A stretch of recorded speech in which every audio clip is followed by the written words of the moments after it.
Today we have some senior speeches starting off with Avery Listen.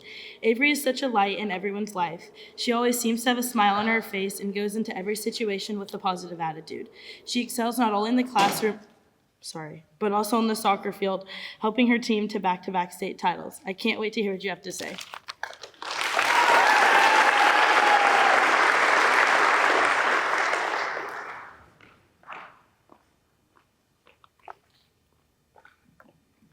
Thank you, Maddie, and good morning, everyone. I want to begin by sharing a quick snapshot that captures the lovely chaos and competitive nature of growing up as the youngest and only girl in a family of 6 with 3 older brothers and 2 loving parents. The evening starts with the aroma of seasoned flank steak drifting into the house from my dad's charcoal grill, while bell peppers hiss and crackle in the cast iron skillet. Outside, the sun melts behind the hedges as my brothers dive into an intense game of tackle football. Inside, I'm at the kitchen table, threading a friendship bracelet for my youngest brother, Brody, a moment of peace in my otherwise loud and lively world. Suddenly, the calm is shattered.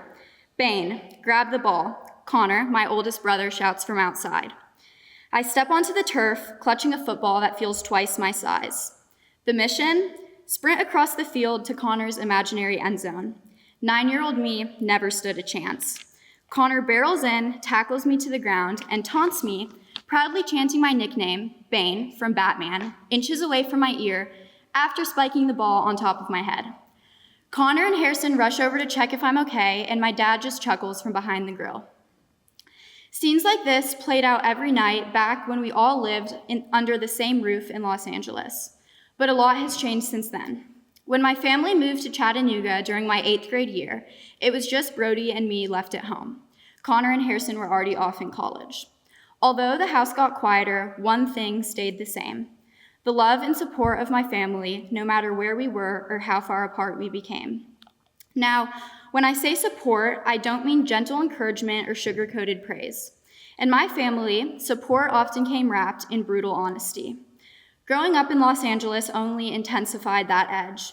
Preschool had interviews, parents yelled from the sidelines of elementary school sports games, and by 6th grade, I was already being asked where I wanted to play college soccer.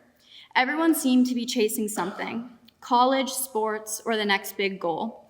In both that big city and in my family, working hard and aiming high was just kind of expected.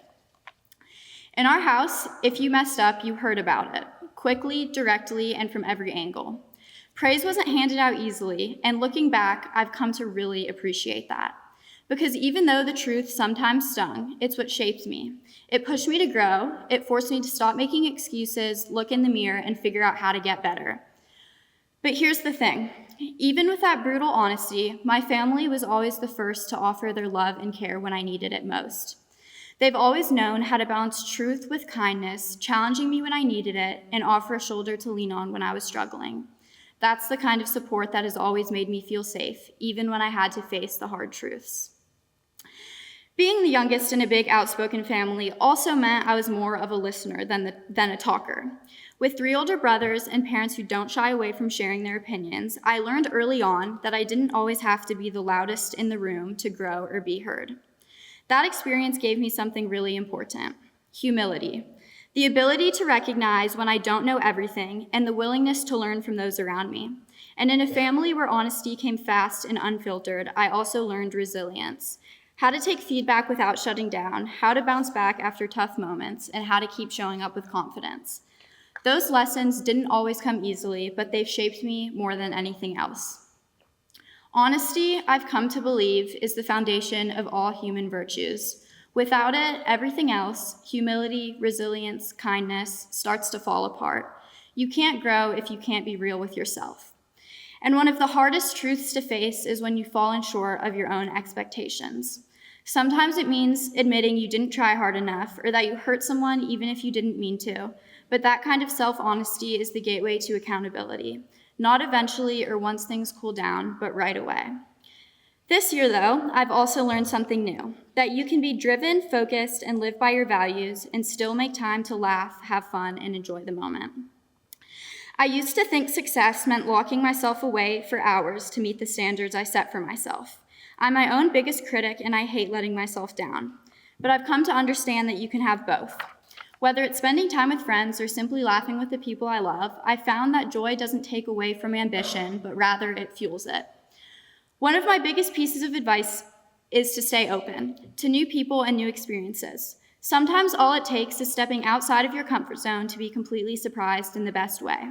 Growth doesn't only come from pushing yourself academically. It comes from saying yes to the unfamiliar, from giving people a chance, and from allowing yourself to grow in unexpected ways. To my parents, thank you for being honest, for challenging me, and for loving me in a way that prepared me for life. To my brothers, thank you for pushing me, teasing me, tackling me, and showing me how to be strong and compassionate all at once. To my classmates and teachers, thank you for being a part of my journey and for helping me become someone I am proud of. And to my friends, thank you for always sticking by my side and being a constant source of laughter and encouragement.